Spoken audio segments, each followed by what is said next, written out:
our co-panelists introduce themselves as we go around in turn, but the idea of the book club is that first of all, you don't have to have read the book. It's different in that respect. We gather to talk about different themes that are of importance and interest to our community at ECIS. And the book that we've chosen is a very, very interesting lens that we're taking, which is to understand and look at and investigate ageism in the workplace, ageism in our daily lives, and of course how it affects and infiltrates in all of our interactions. So really, really happy to see some new faces here and also some faces that we already know. I'm going to hand over to my co-panelists to introduce themselves, and then we'll get to the questions about the book.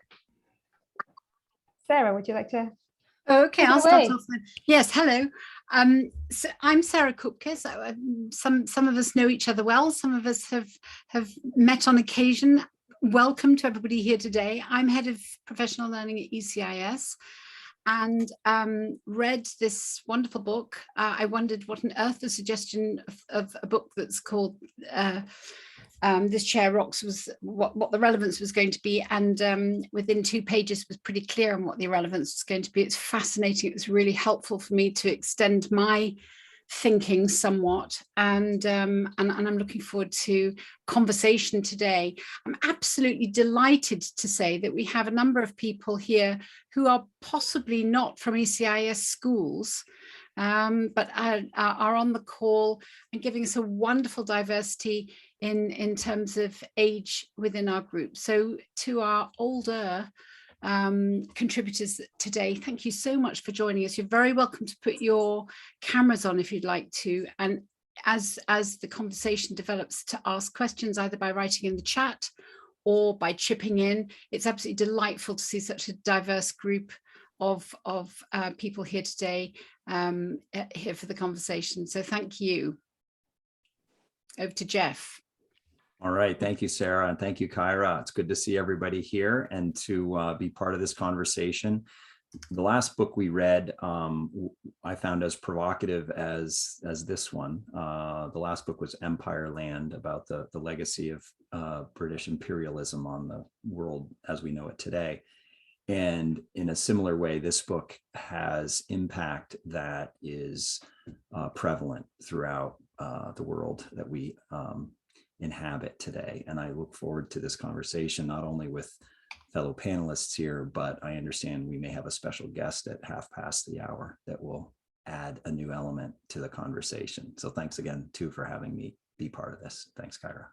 Yeah, no, thank you. And just to anybody else who's in the assembled audience, if you'd like to step forward and share, or if anyone's wanting to explain sort of how they've engaged with the book, or if you haven't read the book and just want to say hi and where you're joining us from, you're very welcome to. If anyone wants to unmute themselves, and do chip in. This is completely interactive. Otherwise, for those of you who haven't read it, I can give a quick synopsis. But I'll just leave a moment there for anybody to say hi and introduce themselves if they'd like to, or what you're hoping to discuss, any burning issues. All right, I don't see anyone unmuting, but step forward if you'd like to. All right, let's do a little bit of an overview about what This Chair Rocks is all about. So the overview, if you haven't read it, is that from childhood on, we're barraged by messages that it's sad to be old, that wrinkles are an embarrassment, and that old people are quote unquote useless. Ashton Applewhite, who is the book's author, believed all of these damaging beliefs as well, until she realized that this is prejudice, just like with any other stereotype or any other ism that we experience, and that it does a lot of damage. So This Chair Rocks is about Applewhite's own journey from apprehensive boomer to pro-aging radical. And in the process, the book tries to debunk myth after myth about later life. We go into detail about the roots of ageism, both in history and in our own age denial. So, you know, the multi-billion-dollar industry, or whatever currency you want to think about it in, that stops us from accepting aging. And also looks at how it divides and debases how ageist myths and stereotypes are pervasive, and they cripple the way that our brains and our bodies function. So we wanted to sort of take up some threads of looking at ageism in the workplace, looking at the portrayal of how elders are burdens on society, and kind of rebuffing that a little bit, so that, as I understand, the call to action, the rousing call to action in the book is imagining what an all-age friendly world would look like. So I'm going to start with our first question to panelists. And again, if there's something that gets you riled up or you want to comment, please feel free to in the chat. We'll be trying to keep an eye, or please do just raise your hand and we'll ask you to contribute. So Jeff and Sarah, we've been thinking about isms, generally in our work in the DIJ team at ECIS, but of course, all of us are undertaking lots more work in this remit at the moment and have been for some years. What all isms have in common is stereotyping, and this is what Ashton has talked about very, very eloquently, that stereotyping comes from a lack of empathy. I don't know if any of you have watched her TED Talk on YouTube, but she has a fantastic video that kind of is a precursor to the writing of this book that talks about assigning meaning based on how we look, and that being the smokescreen for maintaining power structures. I'm wondering if either of you want to comment about, have you experienced this first-handedly or indirectly, and what came up in the book for you that helped you sort of connect to those experiences or remember them? The isms. Yeah, or the based on how you look judgments that we've all been part of. Can I jump in then, Jeff? Shall I start off? Go ahead, Sarah. Yeah. I'd just like to speak to the point to begin with, in terms of what, whether it's a personal, what I look like, or what other people look like. And I'm going to speak again to a number of people that are joining on this call today. It is recorded and a lot of people will look at it afterwards, but a number of people are on this call today who are well and truly within this age group, if you like, that the book describes so well, of the first 30 years of our lives being regarded as a time in which we change and we develop and we have these developmental stages. The second sort of 30 years of our lives being a time where we're maintaining and developing and bringing up other people. And then there's this sort of idea that after the age of 60 or 65, we're all just old and we're all wrinkly and we've all just gone into one group. And I think this is a really wonderful aspect of what she's writing about, is really differentiating that people over the age of 60 go through lots of different developments and stages, just as they did in the first 30 years of their lives, apart from anything else. And so to the lovely people that have joined us today, what I would like to be able to just mention under this is that I think it has been an enormous privilege for me to witness my parents' generation of people who perhaps were Second World War babies, children growing up in a time where they've seen enormous change during their lives. But this idea of people suddenly getting old, and because hair color changes, or as you'd mentioned, wrinkles, or the way that we look differently, or maybe other aspects of our physical appearance, assuming and stereotyping as a result of that. And it's been an enormous privilege to watch some of the people that are of my mother's age now, and friends, acquaintances, people who contribute an enormous amount to the society in which they live. They're not past it. On the contrary, they're very active, very actively involved. And the privilege element of it is being able to watch people growing older with dignity and with pride. And I think I also perhaps was, before reading the book, I think it helped to make me realize how there was a discrepancy between what I was observing of my mother and her friends and what I was assuming it to be like when you're 80 or 90 years old. The power of this modeling, I think, of getting older and accepting our age and paving the way to something which is an important contribution, was something that I always thought was an exception. I thought that's just my mum and that's my mum's friends, and they're all involved. And it was only through reading the book that I realized, with the statistics that are given, that they're not an exception. This is what 80 and 90-year-olds are doing. They're contributing to life big time. So I think in terms of I think your question was more about what we look like and whether we've experienced it ourselves. But I think I'd like to shout out to those older people who are showing the way to me. Thanks, Sarah. Yeah, I think thanks, Sarah. Jeff, is this, you know, you're kind of in a minority here on this call. How has have there been times when you felt, you know, you were being stereotyped for physical appearance, or is that something that we tend to suffer from this side of the gender binary? Yeah, not that we look at gender as binary, but you know, speaking for those of us here who identify as female. Right. Yeah, I mean, I think our natural inclination and tendency in interacting with others, specifically people we don't know, is before even a word is spoken, we get a glimpse of a person, we see them. And in this pandemic era, we see them as little boxes on our screen. And I know we're all drawn to the power of stories, and we quickly, without even trying to, can make a story up about who we're seeing on the screen or who we're seeing in front of us. And I know that it's a tendency that one needs to be aware of and be able to check to say that may not, the story that my brain is telling me may not be the whole story. You know, what the class that I think I enjoyed most when I was teaching was theory of knowledge. And one of the things you do, and I was helping students to do in that course, is question their sources of knowledge. How is it that you know something? And that's it's true, especially with how we get to know one another and other people. And to me, that that tendency of our brains to want to make a story up about the people that we see. Oh, that's an old person with wrinkles. They probably can't do some things. They probably need me to speak up a little louder. And it was nice to read that in the book, that, you know, the person was it Ashton herself that was responding to that someone had barked in her ear, assuming that because she was old, she couldn't hear.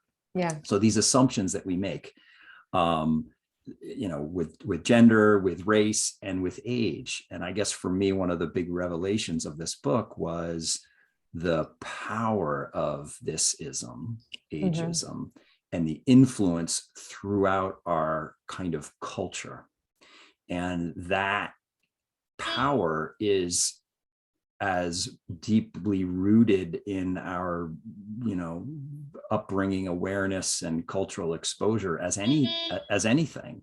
And it does seem, it's a stereotype that does seem, as we know from Hallmark cards and, you know, TV depictions, that it's an acceptable stereotype, that we laugh at the way that, you know, old people are, as depicted in, you know, by Hallmark greeting cards, as being, you know, inept and incapable and bumbling, having senior moments and all that kind of having senior moments. And of course, we do it to ourselves. You know, one other, you know, in terms of the ism, you know, we did some training at NEASC recently, and they talked about the different ways that racism exists, and it can exist ideologically, that it's kind of out there as an idea. It can exist institutionally, that it's actually kind of built in some ways to some of the structures we have about, you know, admissions and testing, for example, within the school world. So ideological, institutional. It can also be, there are a few other I's. One, you know, I think a couple of them interpersonal. So between you and me, I've got something against you just because it's inside me that I have this feeling about you. Intrapersonal, I'm feeling it myself about how I see myself and how I think the world sees me. And ageism, that's all about racism, but ageism is the same. There's an ideological kind of belief out there. Institutionally, we have, in some cases, laws and structures that say, no, old people aren't capable. And interpersonal and intrapersonal, you know, need I explain? So to me, this book is one that's going to last a while in terms of the impact that it's going to have and could have, potentially on the larger culture as well. Yeah, and that's definitely. the value of the book, isn't it, in terms of exploring those isms, and the fact that Ashton's able to bring the point across that unless we die before we become old, we're all going to be old. Absolutely. We're all going to experience it. And we may also have experienced some ageism at the beginning of our lives too, which is an aspect we need to cut across to later as well. We do. We need to explore that one too. That's important. Yeah. So I'm sorry if I interrupted you, Sarah. You just got me excited by thinking about ageism at both ends of the age spectrum. Well, I think there may be a societal aspect too, and some cultures have a different attitude to age than others. I think that there's an important factor there, but that within quite a lot of the Western world cultures, the media, for example, is full of the beautiful people are regarded as being the young people. I think probably, there've been films and novels and whatever that have countered that that image, but they're in the minority. And so in terms of what we look like physically, there's not an expectation that we can be beautiful as we're older as well. Maybe Calendar Girls did a good job on that and giving an idea of being able to appreciate the beauty in people, whatever their age. But I know that when I first moved to Germany, there's a very exciting time in the year in the town in which I live, where the children get to go to children's university, and it's in a holiday time, and there are university professors that come and do exciting talks for the students, and it's a really exciting offering. And I'd heard about it, and I was very excited to go and find out what it was about. As an educator, I really wanted to know what happened in these talks. And so I turned up and I stood in the queue, and I got to the cash desk, as it were, and the woman looked at me as if I was very peculiar and didn't quite understand why I was there. And I said, I'd just like one ticket, please, just for me. And she said, no, I'm sorry, you're far too old. And I was about 33 at the time. And so I think it's another aspect that Ashton brings into the book, is that the sort of tragic element of people Botoxing and having their hair dyed and whatever at the age of 30 to go for a job interview, because they feel that they're going to have a better chance if they look younger. What is that about in a society? Yeah, it reminds me of something she talked about with Silicon Valley interviewees who are young men in their 30s, kind of getting hair transplants and Botox, and it just goes to show this is a pressure that's felt, gender irrelevant. It's felt by many people in many different ways, and it's also intersectional when you cross over aging with any of the other isms that a group of people is already suffering, and you think about how that changes their experiences. That was something that this book really helped me to see, was sort of to help empathize and imagine, okay, aging is something that happens to all of us, and it's something that we may all experience, but actually compounded with other bias and other stereotypes in other sectors of people's lives, then you really see how treatment varies and how perceptions vary. And that was a really big eye-opener, I think, just to put myself in somebody else's shoes. We have some really cool things happening in the comments, and I just wanted to invite anybody to comment out loud if they wish to. I think there's a conversation going on between Bridget and Shifra, which is pretty cool. Bridget was saying she'd been assumed to be younger than she is, and that's flattering, although sometimes it makes her wonder if people assume younger looking people don't have the experience or the expertise that they're looking for, and that's directly impacted on her as a coach. So she's seeing how women she's coaching fight against age stereotypes, whether they are on the older or the younger end of the leadership spectrum. And so, yeah, different challenges being faced. And then if you cross that over with any of the other groupings that we make for people, or any other identities that people are sharing or not sharing, that can make your experience of leadership quite different indeed. Okay, go ahead, Jeff. Just say something related to the kind of the intersectional nature of this, that is a complicating factor that Ashton clearly is astutely observing, which is the role that that capitalism plays in all of this. And it's kind of an insidious role, because it's not right out there on the face of it. And that's kind of one of the things I would love to ask her about, which is, to what extent are these stereotypes that we have and all a feature of capitalism, which is to say, it makes business sense and profit-making sense to have things the way they are, that our health system is more focused on treatment of illness than prevention of illness, because it's through treating that pharmaceutical companies make money. It's through treatment that doctors and nurses and others are employed in the healthcare system. Medical schools are set up more as places to train people how to treat the illness than how to prevent the illness, and in a traditional Western way, furthermore. So these structures that are part of our society and culture, like hospitals, operate because the system is the way that it is.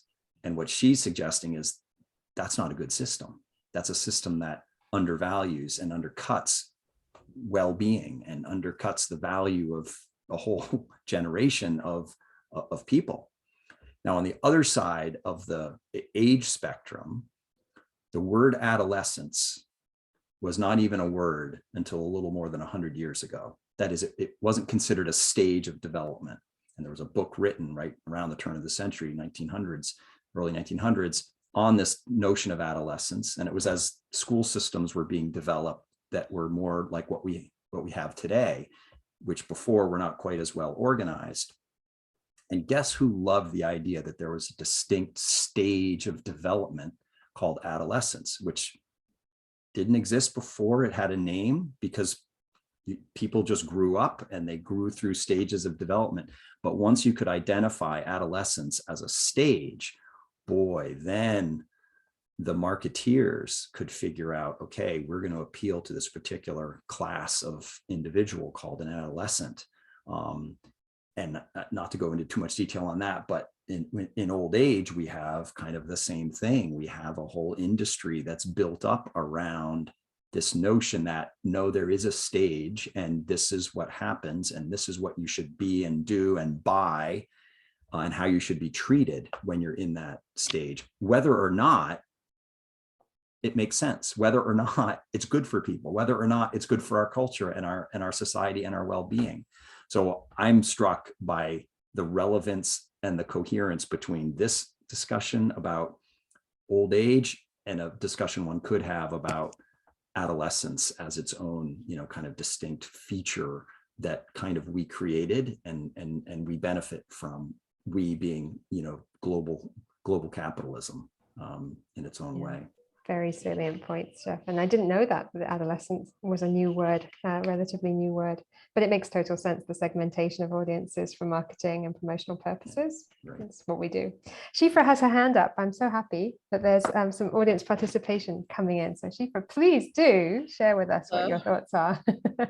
I guess I was just thinking about the role that capitalism plays in all oppression in many ways. It makes it, all kinds of things profitable, including, labor, that is, the ways that we want people to do underpaid work, and that is built on oppression and lack of access for a lot of people, and subpar education, so they have fewer opportunities. But specifically, I guess I was thinking about the parallels between basically the Luxist world we live in, and that is that sexism and ageism are both dependent on us, on trying to make people feel inadequate and spend money to improve, quote unquote, the look.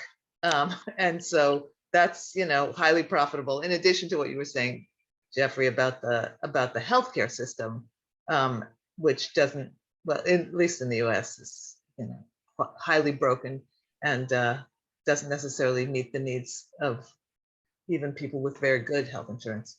But anyway, I was just sort of thinking about how profitable it is for people to be unhappy and ashamed and, uncomfortable. Yeah. Tell us what we need in order to change so that we can be better. And one of the questions I had for everyone just considering is, it came into my mind as I was thinking about how does this system become perpetuated when we see a definite weight towards those who are in power being older.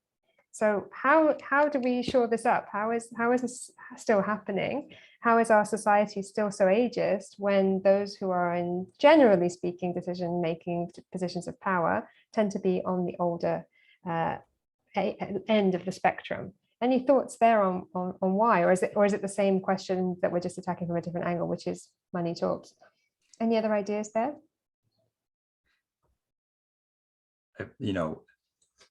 Just if I can jump in, and please others speak up if you'd like. I think it's a paradox that we spend much of our lives learning things to then be able to make decisions and be in positions of influence, and then age out of that. In some cases, maybe a little earlier than we should. Age out meaning you're no longer in a position of authority, even though you have more wisdom than you had 10 years ago, at least more experience. Whether that equates to wisdom or not is sometimes debatable. But why not? And expect older people to continue to contribute. And I say, well, not automatically. I mean, let it be a little bit of a debate and a conversation. I mean, in theory, our electoral system is that people run for office who are in their 70s against people who are in their 40s and 50s. Let the people decide. Do you want someone in their 70s or do you want someone in their 40s? Now, I'll point out, I'm calling from New Hampshire, which has the first in the nation primary election every 4 years, where we get to have a kind of outsized influence on who people are talking about as the next president. And Joe Biden, Mr. 80-year-old, came in 4th or 5th in the New Hampshire primary. Now, he left before the results were in, went to South Carolina, where he had much more support and did much better. And now we know that he's our president.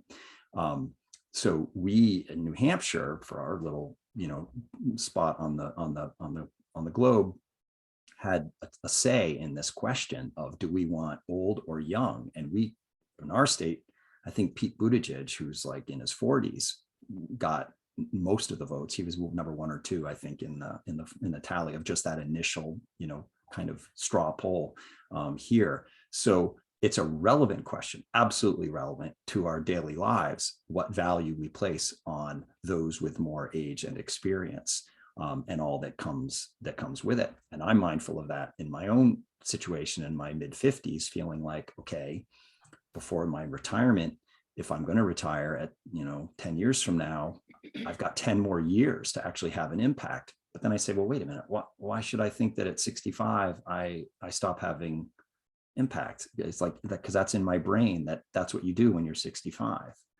I'll say something else too, and then I'll be quiet. And I communicated this with Kyra and Sarah earlier this week, that one of the days we were corresponding about this event, I got an email from a colleague saying, oh, did you hear, this is public, I don't mind sharing this, that in Dubai, which is part of the United Arab Emirates, full-time employment after age 60 is no longer available in at least this Ministry of Education, where they often hire expats to work. So you have to retire at 60 according to the law. And you can be part-time, so they'll take you on part-time, but not full-time. And I thought, isn't that weird? I'm talking with you guys about this book and finishing this book now, and now hearing that there's an actual law that says after 60 in Dubai, you need not apply. And if you do, you're not going to get the job, and we're not going to renew your contract. And I don't know if it's on your birthday you have to leave the job, but my goodness, that means a lot of people with a lot of wisdom are no longer contributing to a very influential part of this whole culture. And it's a culture that through my work, I'm very tied in with. Anyway. Yeah, no, Jeff, thank you. That's relevant to politicians as well as employed people. It would be interesting to know more about that story, wouldn't it? Because it's, But I guess it strikes me that laws at least are admitting the truth. Here, it's not illegal, but it's very hard if you are looking for work over 50 something in many fields to get a job. It doesn't matter that it's illegal to discriminate. It's very hard to make it work.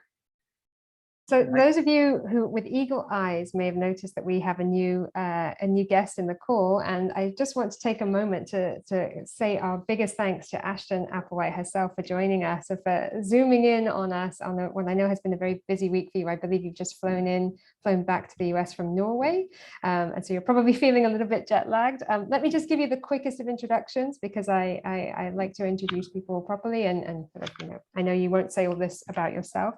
Ashton's the author of the book that we're discussing today, This Chair Rocks. She is a leading spokesperson for a movement to mobilize against discrimination on the basis of age. She joined the PBS's Next Avenue's annual list of 50 influencers in aging as their influencer in the year in 2016.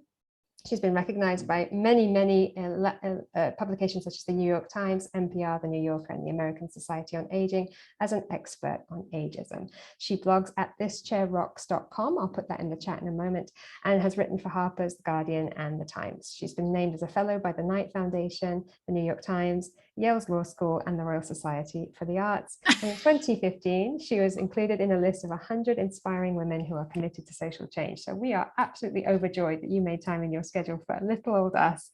And thank you so much for joining us, Ashton. You probably just walked in as we were discussing that law in Dubai that Jeff mentioned, but how are you, and how have you been how have the last weeks of your there's the big box of winter clothes from going to Scandinavia, but it's just as cold here. So I'm jet lagged. I'm fine. Thank you for reading my book. That's a big ask, and I'm very grateful. And I am here to listen, here to answer any questions that you might have. I mean, ageism in the workplace always crops up, of course, because if you can't make a living, or support your family, then it's pretty hard to get worked up about other things if you're panicked about supporting yourself. And we live under capitalism, news to everyone, I'm sure. So, those exigencies are fierce and certainly not supported. Although in Scandinavia, there are these things called pensions. It's amazing. And also support for the arts. So, you had some takeaways from that trip that stuck with you? Anything that you think we need to embed into general everyday life everywhere else? Was your experience different in Scandinavia versus what it's like at home for you? Well, in the context of work, I was at this little symposium hosted by a group of radical women artists, so I had to say yes. And they had a cool, it was in a gay nightclub, so that was fun. And there was a lot of representation from people about social supports for artists in particular, because it was arts oriented, although I don't think of myself as an artist, and about economic and social solidarity. Obviously, the entire neoliberal doctrine that, thank you, Margaret Thatcher and Ronald Reagan, will give this a transatlantic finger point, that we are each on our own when it comes to getting older, that you are personally responsible for how successfully or not you're doing this, is corrosive and, to my mind, cruel. Because it presumes sort of a level playing field where if you just cheer up or eat the right things or do the right exercises, everything's going to be fine. And of course, it may or may not be fine. And whether or not you have access to those supports depends much more on class than it does with age. So was wonderful to be in a society where, we learn more from our Uber drivers who were from Nigeria, Pakistan. Sorry, I'm blanking on the other two, but they were all migrants, white. too. Yeah. And they all very much liked, we were in Stockholm first. So two were in Stockholm and two were in Oslo. and said it was a wonderful place to live. They were all happened to be men who had ended up marrying women. One had met his bride in Pakistan, although she was living in Sweden. And they said, you know, our kids go to great schools, and you know, it's a wonderful place to live. Yeah. Hard to imagine them saying that here, but everything seems worse in America, especially lately. So when you came in, when you jumped in, Jeff was explaining about a law that's come into effect in Dubai, which means that only part-time work is available to those over the age of, is it 60 or 62, Jeff? 60. 60, Yeah. yeah. 60. And that led me to kind of go back to reading in your book about, well, I mean, that's not a microaggression. That's a huge infraction of human rights. Flat out aggression. But it got me thinking about, you know, the sort of different ways that this is experienced in multiple different cultures. And you know, some of us may have been aware or unaware of microaggressions we've experienced as a result of our age. All the way up to that massive macroaggression that was just discussed. What are some examples? I know some of the guests here have not read the book and they're joining us for you and to hear you, and they will be reading it after this, I'm sure. But what are some of the examples of microaggressions that you found are most pervasive, or that maybe even people don't realize when they're experiencing them?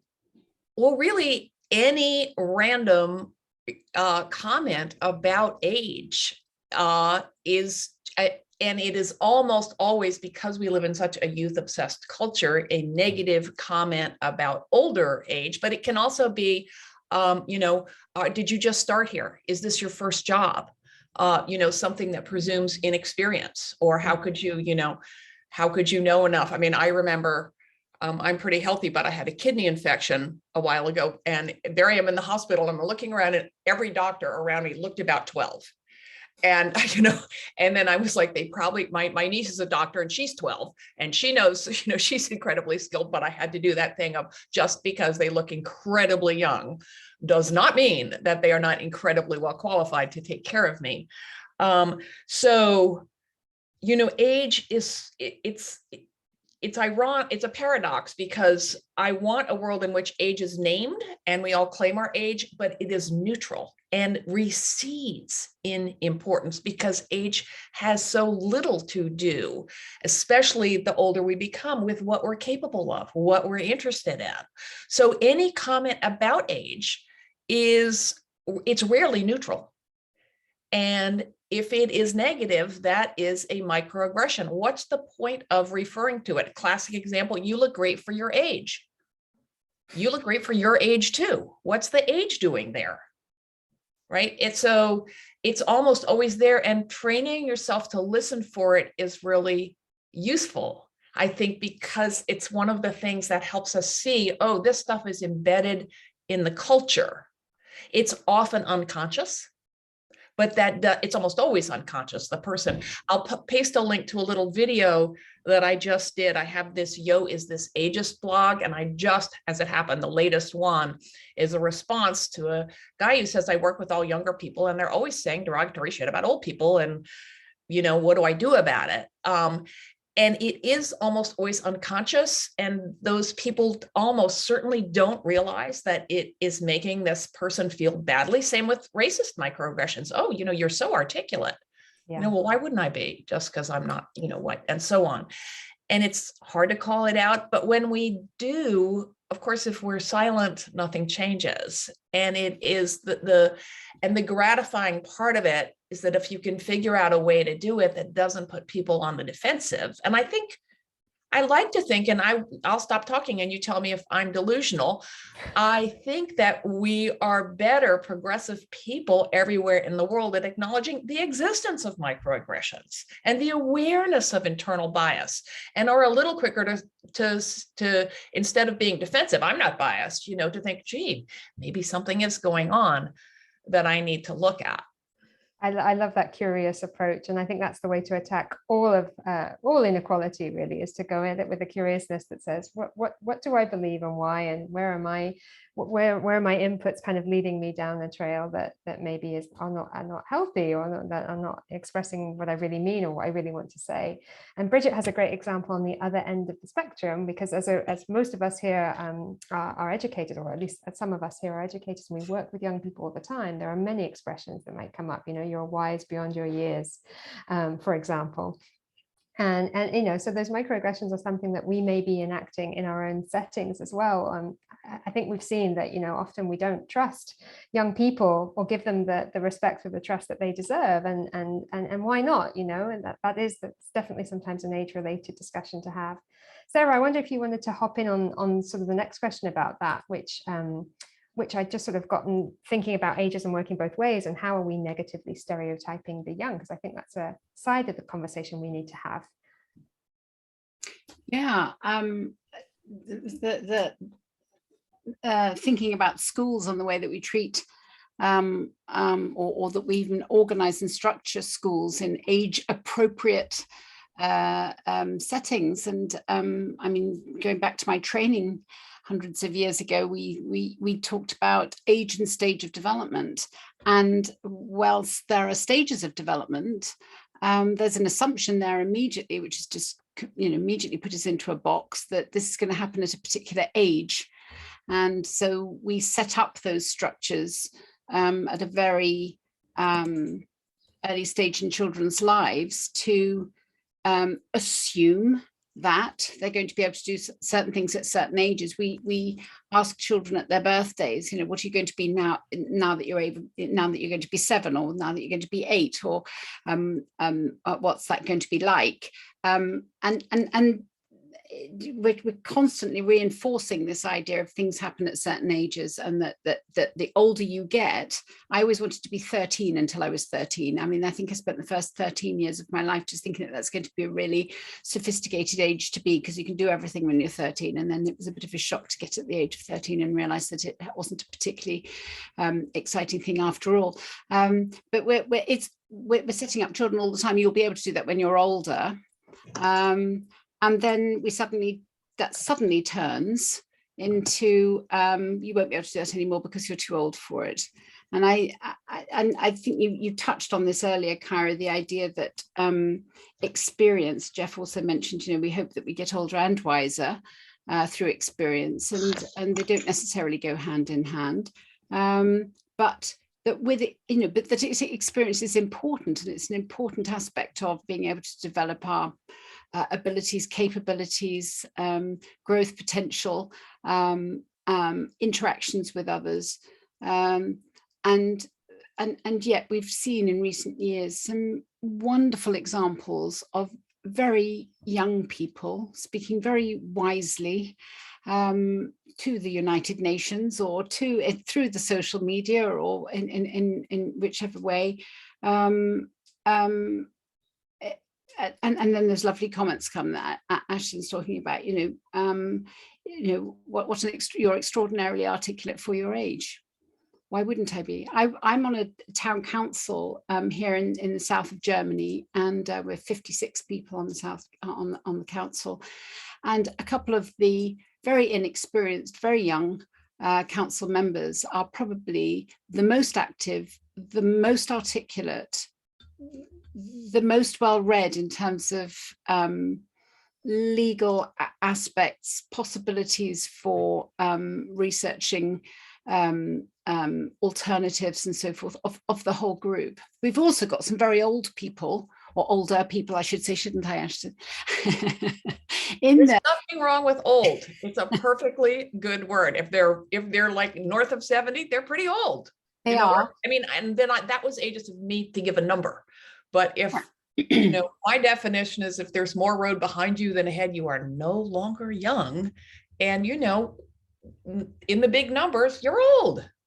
But you've got some lovely expressions that you use in your book and suggest in your book that are really helpful in terms of getting older or practicing being older. What was that lovely expression that you use?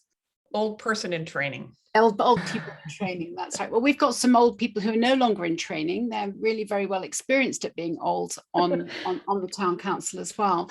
And I think it's the fact that we have the diversity there that makes it so important. And this is where our school structures are not, however much we like to maintain that they're diverse in lots of different ways, cognitive, age-wise, demographics, cultural demographics, and so forth.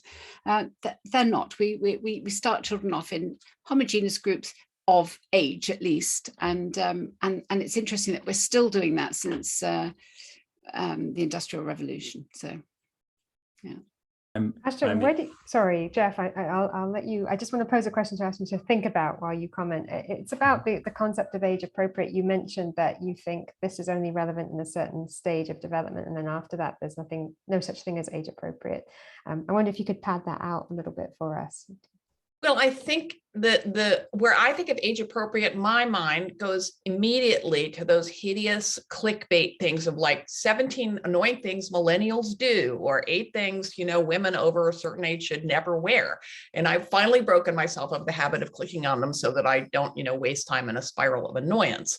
I do think, and I hadn't thought about how we start this so young, even with little children. Oh, well, you're 4, you'll be able to do, eat more candy or whatever. But I do think that once you are the age of consent, and again, where do we draw it? It's different for each individual, but that there is no such thing as age appropriate once people are consenting adults, and that it is one of the many, many ways in which an ageist culture divides us and puts us into factions and has us passing judgment on each other. And it might be age appropriate for you to wear a mini skirt because your legs are better or whatever. Wear a damn mini skirt or don't. I never wore mini skirts because I always hated my legs, but that's another topic. It doesn't have to do with how old I am. And especially around sex, fashion, intimacy, all this finger wagging about how, older people shouldn't.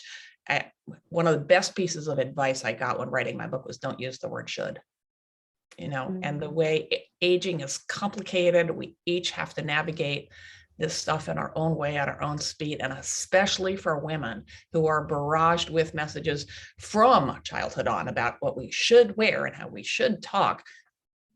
It's not my job or any of our jobs, I think, to pass judgment on what's appropriate and isn't. As long as no puppies or babies are being harmed, go for it. Yeah. But these are the stories we tell, and that also comes out in your book. It's the stories we continually tell, and I love in one of your videos where you also talk about you had a problem with one knee, and so was it because you had an old knee? 2 knees were the same age. Yeah. I think that's what Sarah said. I had a sudden. Oh, sorry. Did I become unstable? I'm back. I had a problem with a loss of hearing, a sudden loss of hearing 10 years ago, and I had to wear a hearing aid for 8 years and assumed that was going to be the case forever. The number of comments that were made about the fact that I was getting older because I chose not to dye my hair either was about being old because I couldn't hear. Well, it was nothing to be about being old. It was to do with having had a sudden loss of hearing. And so I think that the stories that we tell are the things that perpetuate those stereotypical thing, that stereotypical thinking. It was very helpful to. I think one of the other things that you'd said in the book was just really lovely with the data that you were giving of the assumptions that are made. Perhaps I'm going back a little bit to capitalism here, but about how people are, how many people are in care, and assumptions about.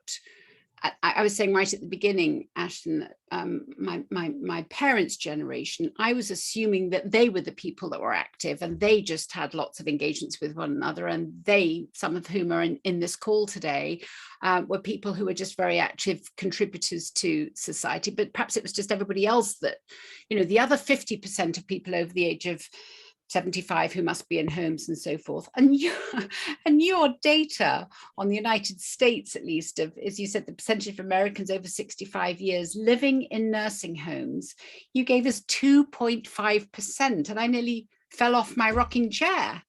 And then, you know, for people over the age of 85 is 9%. Well, that's not the story that society is telling. And it's diminishing, right? The trend is that it's actually going down, and more people are living longer, fuller lives independently. Yeah, it's really helpful to consider those things. It's not that our fears are not real. You know, they're real, they're legitimate. We have all kinds of beef with the sort of positive aging, you know, we're back to sort of eat more kale or do the thing and it'll all be okay. We, you know, we age well by acknowledging that we're aging, and by, you know, some part of our bodies is going to fall apart. Cognitive decline is not inevitable, but by adapting to those changes, not by pretending that they're not going to happen. And you've touched on the conflation of ageism with ableism, which I have thought about much more in the years since I wrote the book. And I should say my blog, thischairrocks.com/blog, I have been thinking out loud there all this time, so you can search for topics there. But ableism is prejudice and stigma around physical and cognitive capacity. And a lot of what we think of as ageism is actually apprehension about how our minds and bodies will change, and they are related, and we tend to ignore the overlap. People with disabilities are like, well, I may be in a wheelchair, but at least I'm not old. And, you know, older people are like, well, I may be old, but at least I can, you know, hobble around the block on my own. And all that does is reinforce dual stigma and make it worse. Although it's also important to acknowledge that these are different things, that it's different to be born with a disability than to age into it. And aging does not equal disability. So, I mean, you know, this subject is so fascinating to me because the more you know, the more interesting it gets. I'll just say that I completely agree that this, to me, the ideas that have spun off from reading this book have gone in a lot of different directions for me. And I'm going to give this kind of plug as well, that if you haven't read the book, don't buy the book, get the audio version, because there is nothing like having the author read the book to you. And Ashton, I didn't see any of your TED Talk or anything until just meeting you just now. So I'll just say, the woman sounds young, but she's talking like she's old. This will be an interesting chance to meet this woman and confess that I was surprised that you were talking about like knowing about old age, because you didn't come across to me. And I'm just being completely transparent about my bias, but also to say that it's wonderful, and this is for everybody, to have the author read a book to you. I haven't actually read a real book in a long time because I get them all read to me now through my app. And it's best when it's not some professional reader. And Ashton, you are a great reader of your own material. Thank you. I mean, I think it's because I feel it so passionately. And that reminds me of another video, I do these little video clips about someone who was in a meeting at work, and someone said they needed, and in the team said, we need to change the voice on the company answering machine because it sounds old. Wow. And what's going on there? So. Yeah. And I have a question for you, but I see that someone else has their hand up too. So I don't want to take up all this time, but a question for you, and it may not be answerable in, a minute, is the role for schools specifically, because there is a role for schools. That's unfortunate that they, I think teach certain mindsets that probably aren't conducive to well-being overall. But that aside, shouldn't schools be teaching something more about not just living, but dying? And I don't know if that's a role for schools. And yet there's nothing kind of more elemental to life than that there is the presence of death. And it comes through literature. Sometimes schools can do it that way, but it's just a topic. It's one of those things that spun off for me as someone who works with schools all the time about, okay, but what should schools now be doing given what you're saying in this book?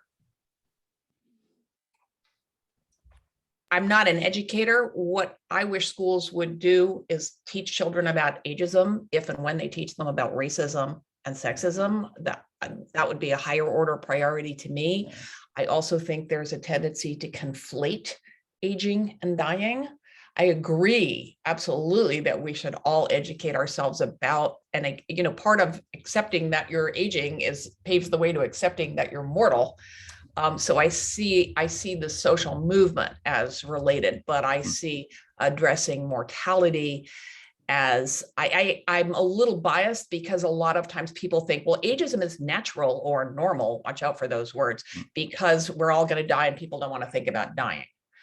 And dying is a discrete biological event that happens at the end of all this living. People may look at me and think I'm ancient, but they don't think I'm dying.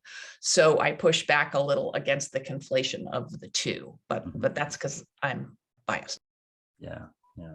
I mentioned that I thought we should teach more self-acceptance, which I think goes hand in hand with all of the things we've been talking about, right? If we can accept what our identities are, identify what is our particular, what are the particular roles that we, you know, subscribe to in society, then we can start talking about how to accept ourselves first and then how to accept others. And I think that's kind of where I'd go with it in our context here is, yes, it's absolutely one of the protected characteristics. Yes, it's absolutely important that you know about this stuff legally, but also just to be a better human being.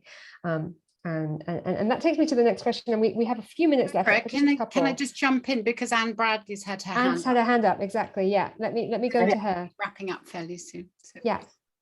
Sorry to go for it, Anne. We'd love to hear from you.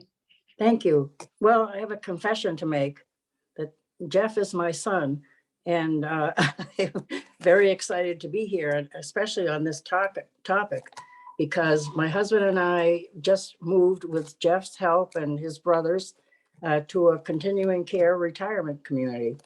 And I have to say, I am much too busy.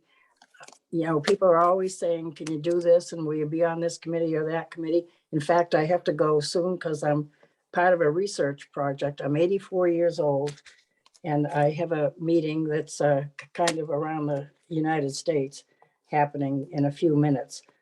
And I also am filling in for our parish nurse at church for 2 months. So, you know, keep going and, you know, people are always walking around with Black Lives Matter. I mean, up on the roadway and just being very active in environmental issues. So, you know, I don't know the meaning of the word aging, I guess, but I can't wait to read the book. I have not read the book. And Ashton, this would be a great place for you to come and share your wisdom. I don't know where you are, but it would be wonderful. Anyway, that's all I have to say. Keep rocking, Anne. Yeah, that is what a busy life you have. It's like, sorry, I have to get to another meeting. Yeah, you certainly do know what aging means. You're living one version of it. That's you know, pretty great. Yeah, that's aging. Yeah. Thank you for showing us how to do it. Sure. Thank you for being a complete mentor for us. Okay, we're gonna kind of bring things to a close. There's so many great comments in the chat I want to get to. One was just about diverse teams, and I wanted to get to that point while we had Ashton here to ask, and I know we might go over a couple of minutes, but you've mentioned the importance of diverse teams, and we've talked a little bit about, you know, the spectrum of aging and how we can see stereotypes forming at both ends. What are your experiences of the best examples of, you know, the younger and the older working together in conjunction, or how can we be able to see you know, the diversity that's needed in teams with the acceptance and also the collaboration that's needed to prevent ageism from happening in either sense? Yeah, I mean, we live in an incredibly, in the US at least, an incredibly age segregated society. And school, you know, is an enormously segregating factor for obvious reasons. And the more school you attend, then, you know, people can spend till they're in their late 30s, mainly surrounded by people their own age. And just as if you live somewhere where everyone is white, you don't come into contact with any Black or brown people, of course, it's hard to, you know, open up your your understanding of what people who don't look like you in that regard are like. So and when you're not in contact with a group of people, it's really easy then when you encounter someone who is different from you in that way, and something about it is odd or unsettling, as it is, it's alien to us, it's very easy to blame that difference when the difference is probably because you have different politics or aren't interested in the same thing or whatever. So I think the most important thing we can do is to cultivate friendships or working relationships with people who are different in age from us. And I used to be sort of snide about how easy this is, because my friend cohort is very age diverse, but it's still really white. And if it were easy to reach across difference, it would be the Rainbow Coalition. So I know you have to step forward bravely and and risk feeling uncomfortable, of course, because no change happens without discomfort. But one thing that I recommend, and I have a feeling that you all are probably already doing this, but you could put the idea out there because that's how we change the culture, is to think of something you like to do and find an age diverse group to do it with, whether it's singing or bird watching or, doing something political, or some social or climate, stuff, community stuff. And another is just to try and break the habit, which we all have, of when you walk in a room to make a beeline for people your own age, or your own color or your own whatever. But that it is by forming relationships and friendships that, we break down our own stereotypes, which we all have. You're absolutely right. Such great words to close off, and I'm sure we could be here easily another half an hour. There's so much to cover, but we are so grateful to you for just dropping in on us and giving us your time. We're really amazed to have you. And please do go off and explore the links in the chat before they disappear. thischairrocks.com. Also, Yo, is this ageist? I absolutely love that name. And do engage with the next edition of the book club, which will be tackling another ism as we move forward. You can follow us at ECIS.com or on Twitter at ECIS_DEIJ. Thank you so much to everyone. For you. Nice to meet you all. ECIS.org. Sorry. Thank I you. always get that wrong. Thank you so much for joining us, and You're welcome. we'll see you on the next one.